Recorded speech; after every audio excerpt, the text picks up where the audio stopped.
Alors dans cette vidéo, je vais vous expliquer le rôle et le fonctionnement des neurones, mais aussi des cellules gliales. On parle tout le temps des neurones, on oublie qu'en fait le cerveau c'est un petit peu comme un cookie. C'est-à-dire que si c'était un cookie, à l'intérieur, les pépites de chocolat c'est les neurones, tandis que tout le reste c'est les cellules gliales. Les cellules gliales sont là pour protéger, isoler et nourrir le cerveau. D'ailleurs, glial, ça vient du latin glu, parce que c'est là pour retenir les neurones, parce que s'il n'y avait pas de cellules gliales, s'il n'y avait pas cette glu, eh bien vos neurones fuiraient par vos oreilles, ils ne resteraient pas dans le cerveau. Voilà la fonction principale des cellules gliales, et sachez qu'il y a autant de neurones, 85 milliards dans votre cerveau, que de cellules gliales, 85 milliards. Que vous soyez Einstein, que vous soyez trisomique, que vous ayez un QI de 70 ou de 140, il y a autant de neurones dans le cerveau. Simplement, les connexions neuronales ne sont pas tout à fait les mêmes. Les associations des aires dans votre cerveau n'ont pas été établies de la même manière, et ça, nous verrons ça dans la dernière partie de la formation, d'expliquer comment se créent les connexions neuronales. Mais commençons à regarder le schéma de ces neurones et de ces cellules gliales. Le neurone comporte trois parties principales: le soma, les dendrites et l'axone. Le soma a une forme variable, le plus souvent sphérique.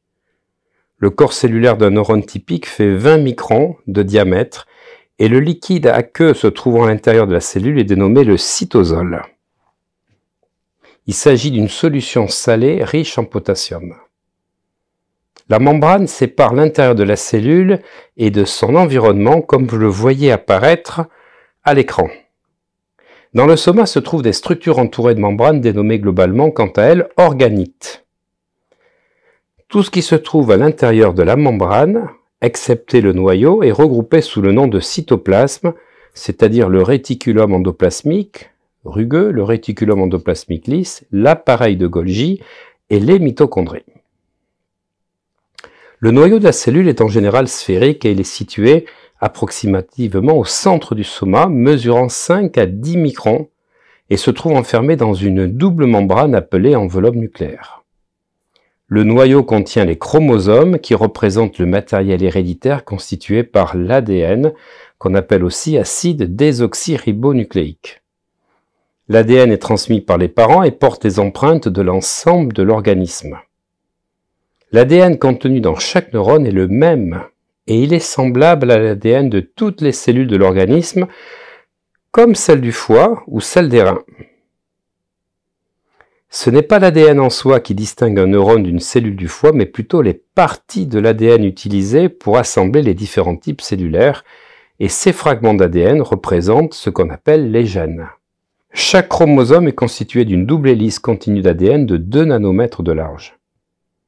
Si l'ADN composant les 46 chromosomes humains était mis bout à bout, il formerait un filament d'environ 2 mètres de longueur. La lecture de ce code génétique porté par l'ADN est appelée l'expression génique. Et ce rôle de l'expression génique est de procéder à la biosynthèse des protéines.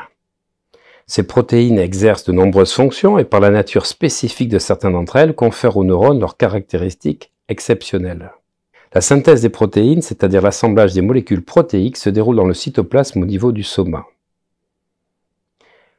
Comme l'ADN ne quitte jamais le noyau, il faut un médiateur pour transmettre les messages génétiques au site de synthèse des protéines dans le cytoplasme, et c'est un autre type de molécule qu'on appelle l'ARN messager ou acide ribonucléique messager qui joue ce rôle, et ce phénomène qui permet de copier une partie d'information d'un gène s'appelle la transcription, et l'ARN messager devient donc le transcrit.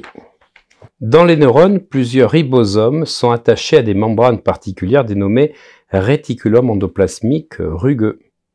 Et ce réticulum endoplasmique rugueux est très abondant dans les neurones, beaucoup plus que dans les cellules gliales. En fait, il permet de constituer un site majeur de la synthèse des protéines dans les neurones. Le reste du cytosol du soma est rempli d'autres structures membranaires similaires au réticulum endoplasmique rugueux, mais sans les ribosomes. On parle du réticulum endoplasmique lisse. Et nous trouvons également l'appareil de Golgi dont une des fonctions importantes est de sélectionner les protéines selon leur destination dans le neurone, que ce soit l'axone ou les dendrites. Dans le soma existe aussi un autre type d'organique qui s'appelle les mitochondries. Ces structures de forme allongée mesurent environ 1 micron de long. Les mitochondries sont le siège de la respiration cellulaire.